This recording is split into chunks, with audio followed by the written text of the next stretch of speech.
এই চেয়ার আর এই মাইকের বিশাল ডিমান্ড চলতেছে, খালি ভাইরাল হতে পারলি।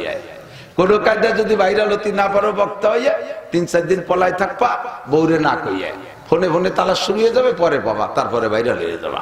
একটা সিস্টেম আছে। ছেলেরা মনে রাখবা, শোনা, তুমি আজকে মনে রাখো, একদিন তোমার যদি আল্লাহ চেয়ারে নিয়ে আসে, তুমি এই কথাগুলোই সাথে আরো কিছু জড়াই গড়াইয়া 2 ঘন্টা কতিবালি 40,000 টাকা পাবা। এই চেয়ার আর এই মাইকের বিশাল ডিমান্ড চলতেছে, খালি ভাইরাল হতে পারলি। কোন কায়দা যদি ভাইরাল হতে না পারো বক্তা হইয়া 3-4 দিন পলাই থাকবা, বউরে না কইয়া ফোনে ফোনে তালাশ শুরু হয়ে যাবে, পরে পাবা, তারপরে ভাইরাল হয়ে যাবা। একটা সিস্টেম আছে। অথবা কোন স্টেজে একটা আকাম কুকাম করে বসবা, ভাইরাল হয়ে যাওয়া খুব তাড়াতাড়ি। এই ধরতে পারলে লাভ আছে। এই জন্য সব কথা মনে রাখতে হবে। পড়ালেখার দিন বাস, পড়ালেখার বাস, পড়ালেখার বাস। কোন জায়গায় যে জায়গার নাম পেলাম না, পড়ালেখায় বাস। তাহলে ভালো তেল তেলে বাস না, হিয়ালা বাস। কারণ মোবাইল ঢুকছে না হাতের মধ্যে, এত বড় বড় একটু একটু ফুলে যে এটা গেদা, সে যাইছে আমার সামনে ঘুরি ঘুরি ছবি তোলে। কয়েক জায়গা দিচ্ছি ধমক, তার মুরব্বীরা ওই গেদাটা 5-7-6 বছর 5 বছরই তা পাঠাই দিছে। মোবাইল দিয়ে এমন চিনে দিয়েছে, লেখাপড়ায় সর্বনাশ। মোবাইলে লেখাপড়া শেষ করে দিয়েছে, আর পড়িয়ে লিখে মানুষ হতে পারবে না।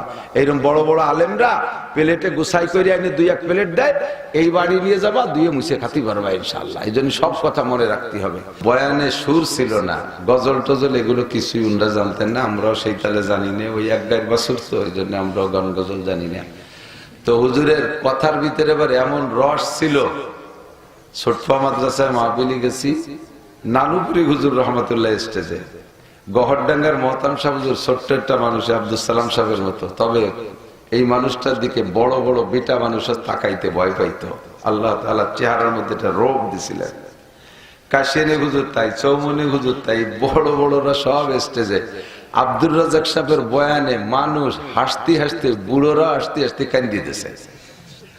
বেশি হাসতে কিন্তু চোখ দিয়ে পানি বেরিয়ে, তা হাসতে হাসতে কান্দি দিতেছে। তো ওনার দিক তাকাই সবাই বয়ান শুনতেছে, কি যেন বলছে ছোটবেলায় তো মনে নেই। তা আমরা হাসতেছি আর মজা নিচ্ছি। হঠাৎ করে দেখি সবাই ওনার দিক না তাকাইয়া মাঠের মাঝখানের দিক তাকায় হাসতেছে। তখন কৌতূহল জাগলো যে হুজুরির থেকে চোখ ফিরে মাঠের মাঝের দিক তাকায় হাসে, ও জায়গা কি? তা আস্তে আস্তে গুড়ি পায় ভিতর দিয়ে ঢুকিয়া আমি উঠিয়া গেলাম, যাই দেখি যে সে জায়গায় একজন ওই হুজুরির ওয়াজ শুনতে শুনতে হাসিয়ে যে ঘুমাই রয়েছে। মানে ওর ঘুমাইছে তো ঘুমাই গেছে, পরে আশা ছিল তো আশা বন্ধ হতে বলে নেই। সবাই ওই দিয়ে আসতেছে।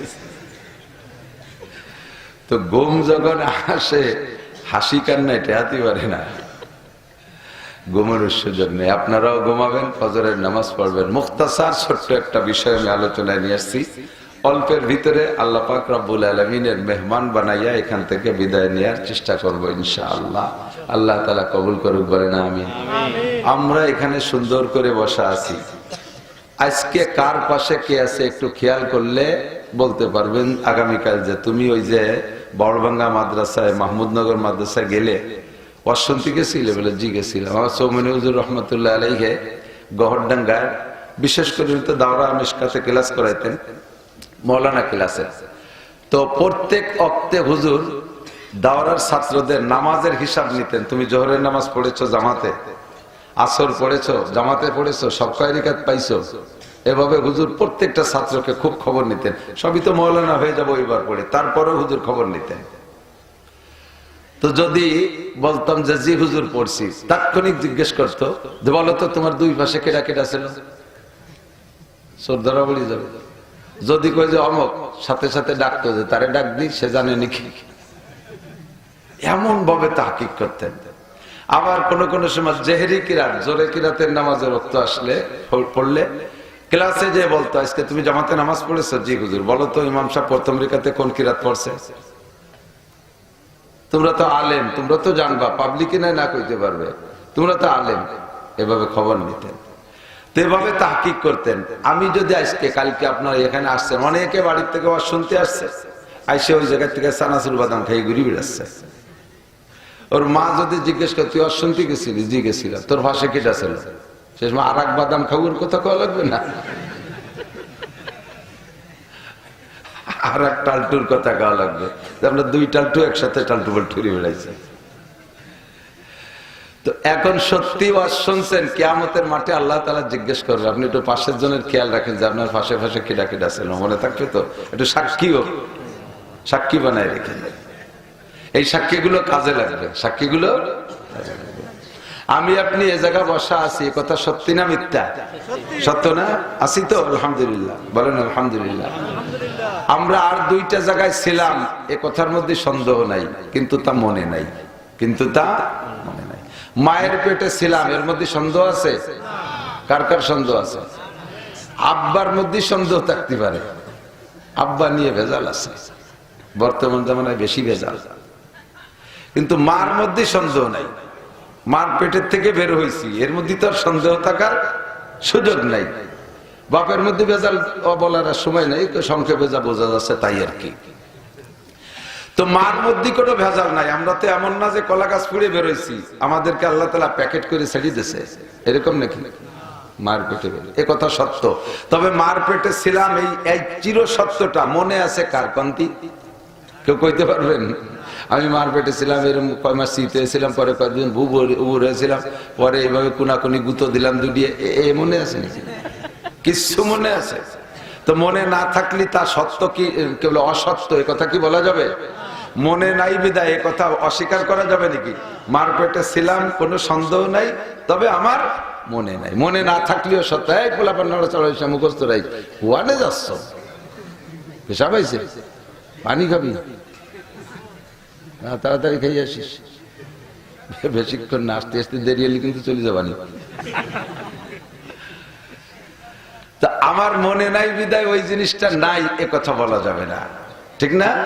আমি একটা জিনিস জানি না, এই জন্য ওই জিনিসটা জগতে নাই, এ কথাও বলা যাবে না, ঠিক না?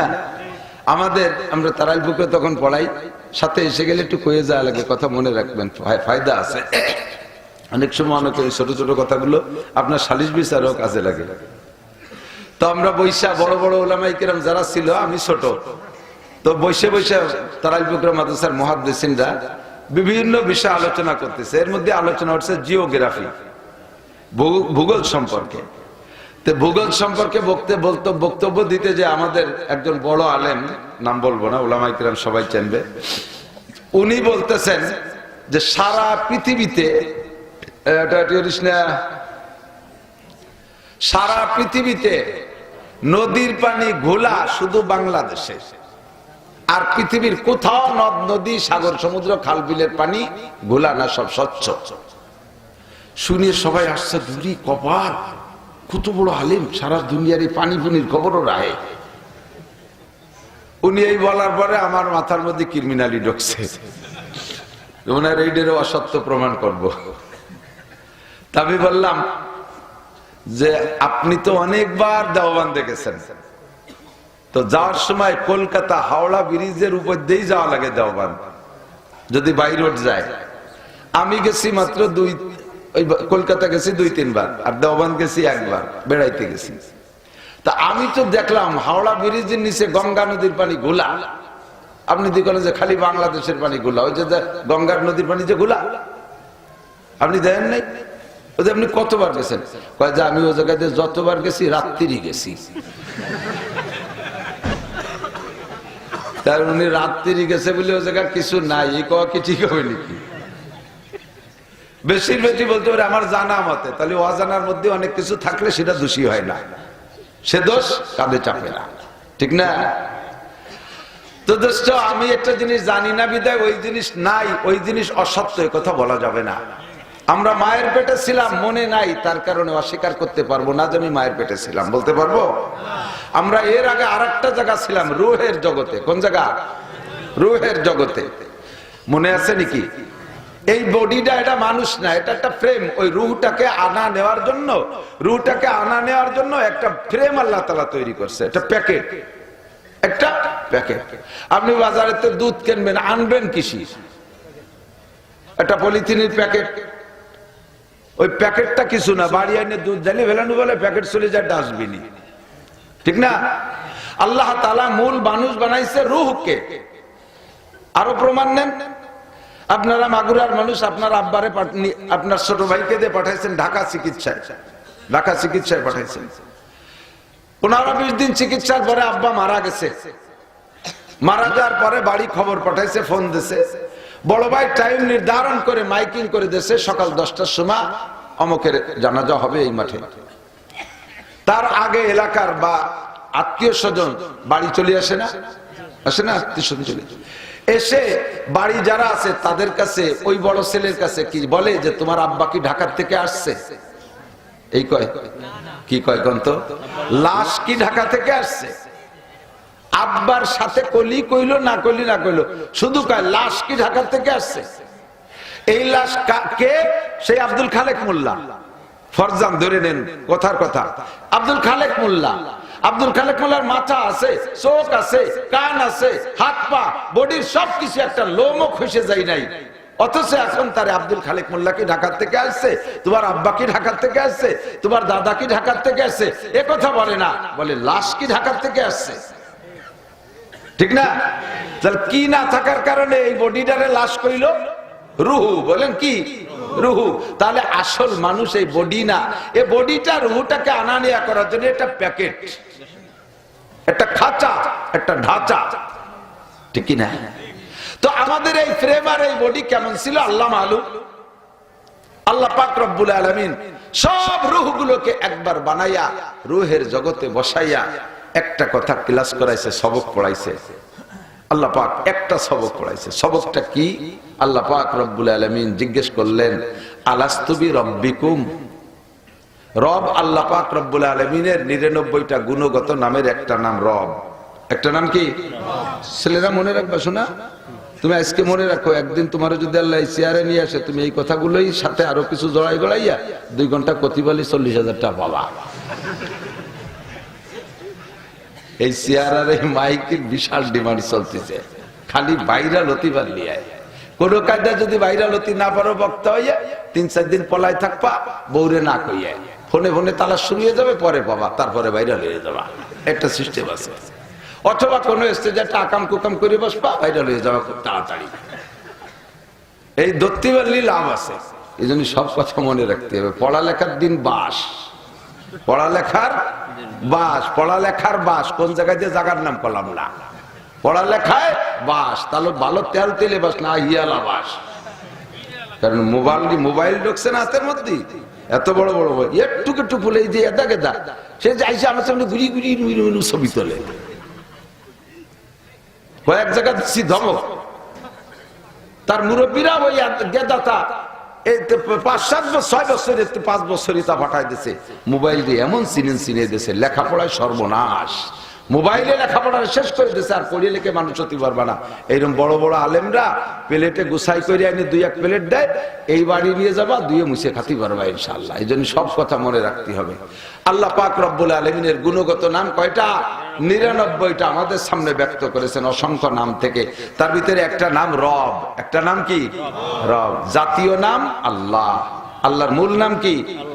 আমি মৌলানা নাসির, মৌলানা তোমার সিফাতি নাম। যুক্তিবাদী কয় সিফাতি নাম, খতিব কয় সিফাতি নাম, আন্তর্জাতিক কয় সিফাতি নাম, আমার মূল নাম নাসির।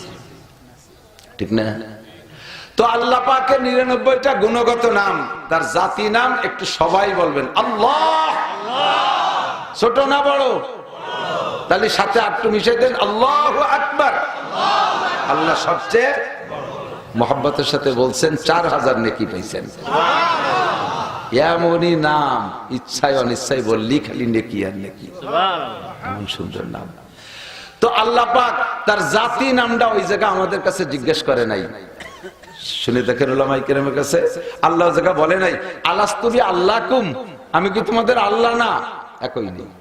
আলাস্তু বি রহমানিকুম, আমি কি তোমাদের রহমান না? আলাস্তু বি রহিমিকুম, আমি কি তোমাদের রহিম না?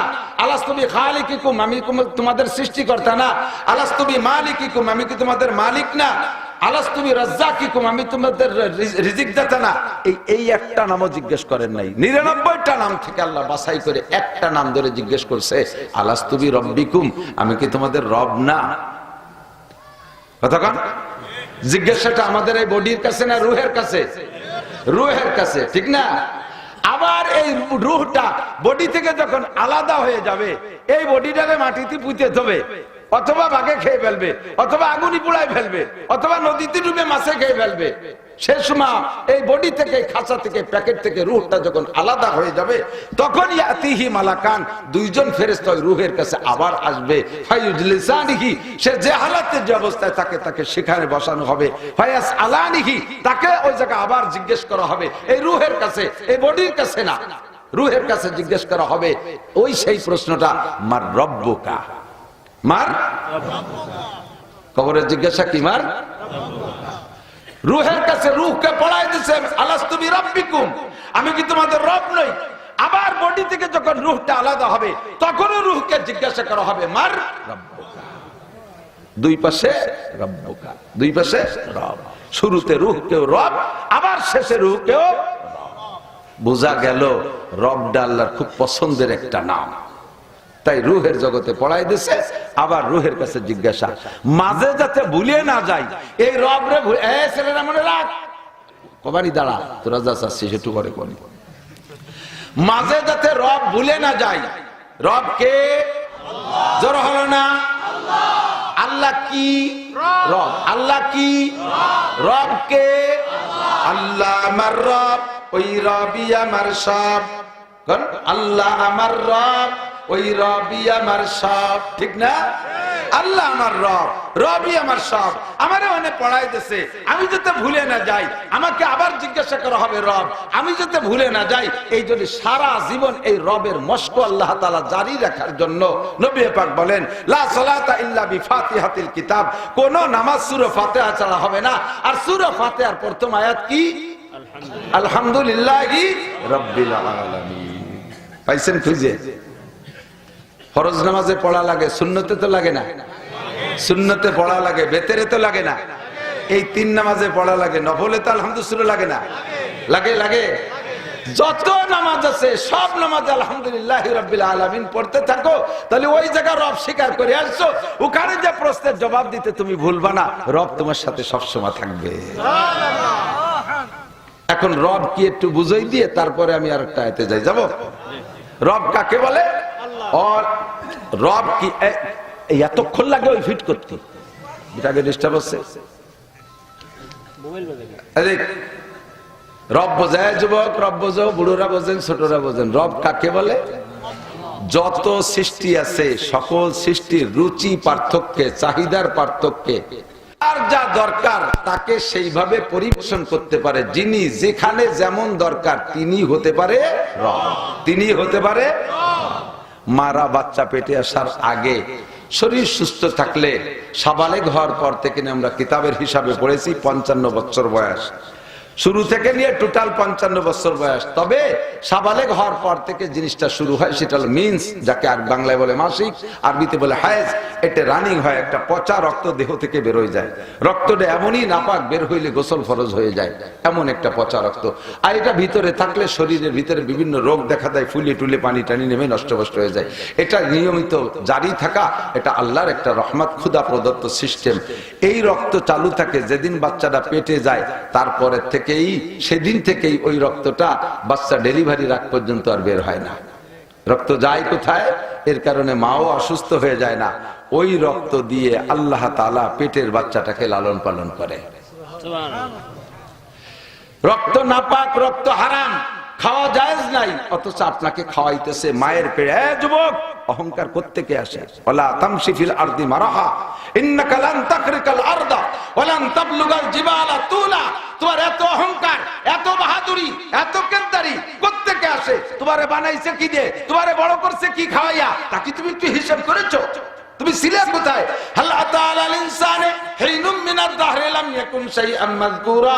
অল্প কিছুদিন আগে তোমার নাম গন্ধ দুনিয়ায় ছিল না। এখন যার বয়স 100 বছর, 101 বছর আগে তার কোনো নাম গন্ধ ছিল না। এখন যার বয়স 30 বছর, 31 বছর আগে দুনিয়ায় তার কোনো নাম গন্ধ ছিল না। কথা কোন ঠিক কি ঠিক না? আল্লাহ পাক রব্বুল আলামিন বলেন, বানাইছি তোমারে কি দিয়ে? তোমার কিতাব মনে আছে? মিনহা খালাকনাকুম, তোমারে বানাইছি মাটি দিয়া। তোমারে সোনা দিয়ে বানাই নাই, রূপা দিয়ে বানাই নাই, হীরা কাঞ্চন দিয়ে বানাই নাই, মণিমুক্তা দিয়ে বানাই নাই, দুনিয়ার কোন দামি পদার্থ দিয়ে বানাই নাই, মাটি দিয়ে বানাইছি তোমারে। কেন মাটি দিয়ে বানাইলাম? শেখ সাদি রহমাতুল্লাহ আলাইহি বলেন, আল্লাহু আকবার। শেখ সাদি রহমাতুল্লাহ আলাইহি বলেন, মানুষকে আল্লাহ তাআলা মাটি দিয়ে বানাইছে কারণ মাটির মধ্যে দুইটা গুণ আল্লাহ পাকের অত্যন্ত প্রিয়, অত্যন্ত পছন্দনীয়। ওই দুইটা গুণ যাতে মাটির থেকে প্রমাণিত হয়, প্রকাশ পায়, এই জন্য আল্লাহ তাআলা মানুষকে মাটি দিয়ে বানাইছে। নাশায়াত বনিয়া আদমে খাকে জাত গুলিস্তা পারেন পড়তে পারেন? এদানিং ফার্সি উঠে দিয়েছে, পড়বেই না। ওর মধ্যে যে মজার রাজ আর রুমুজ রয়েছে তা কোথায় পাবা? নাশায়াত বনিয়া আদমে খাকে জাত কে দরসর কুনদ কে বেরতুন দিও বাদ তোরা বাচুনি তুন দিও সরকশি না পেন্দা রমস খা কিয়া জাতেশি। তোমারে মাটি দিয়ে বানাইছে এজন্য যে মাটির মধ্যে দুইটা গুণ আল্লাহর বড় পছন্দনীয়। একটা হলো মাটি বিনয়ী, মাটি নম্র, মাটি ভদ্র, মাটি কোনোদিন বেয়াদবি করে না, মাটি কোনোদিন পায়ের তল থেকে মাথার উপরে উঠতে চায় না, মাটি কোনোদিন যত পরিশ্রম করো মাটিকে দিয়া, যত মেহনত করো, একের পর এক ফসল বানাইতে আইছো, কবি শেষ হইতে না হইতে মূলো, মূলো শেষ না হইতে হইতে পিএস, পিএস শেষ না হইতে হইতে আবার তুমি পাট বুনাই দেছো, পাট কাটতে না কাটতে আবার তার মধ্যে কলই বুনাই দেছো, কলই কাটতে না কাটতে তার মধ্যে আবার তুমি ধান বুনাই দেছো। একের পর এক মাটিরে ব্যবহার করতেছো। এক্সকাভেটর দিয়ে খনন কইরা বিশাল পুকুর বানাইয়া 40 বছর পুকুর হিসেবে ব্যবহার করেছো। যত ভাবে পারো মাছ ছাড়ছো, গোসল করছো, পাড় ভাঙছো, মাটিতে কোনোদিন কিছু কয় না। 40 বছর পরে আবার ড্রেজার দিয়ে ভরাট কইরা ওর উপরে 50 তলা দালান জুড়ে দেছো, মাটিতে কোনোদিন কইল না মিয়া তোমার গায়ে একটা নখের সরসাই না, তুমি তো একটা কোপ কোনোদিন খাইয়ে দেখো না। এইভাবে কুপাই কুপাই পুকুর বানাও আর বড় বড় পাওয়ার টিলার দিয়ে সইসিয়া আমারে সৌসি করে বেলাও, তোমার গায়ে কোনোদিন কি একটা নখের সর লাগাইছো? এভাবে মাটি কোনোদিন প্রতিবাদ করে না। মাটিতে কয় না যে মিয়া তোমার বউরে তুমি 5 বছর পর পেটে একটা বাচ্চা নিয়াও আর আমার এই যে প্রত্যেক বছরে 5 বার নিয়াও, তুমি এ কি ভাই এটা নইছো? এরকম কোনো প্রতিবাদ মাটিতে কোনোদিন করে না। কথা কোন ঠিক না? পায়ের নিচে থাকে মাটি, কোনোদিন কয় না এখন থেকে আসমান নিচে আসবে, আমি মাটি উপরে যাব, কইছে নাকি কোনোদিন? যে জায়গা রাখো সেখানেই থাকে। জীবন ভরে টনকে টন মনকে মন তার উপরে দাও, প্রতিবাদ করে না। এটাই হলো ভদ্রতার আলামত। এই ভদ্রতা আল্লাহ পাকের পছন্দ হয়েছে বিধায় মাটি দিয়ে মানুষ বানাইছে, যাতে মানুষও ভদ্র হবি।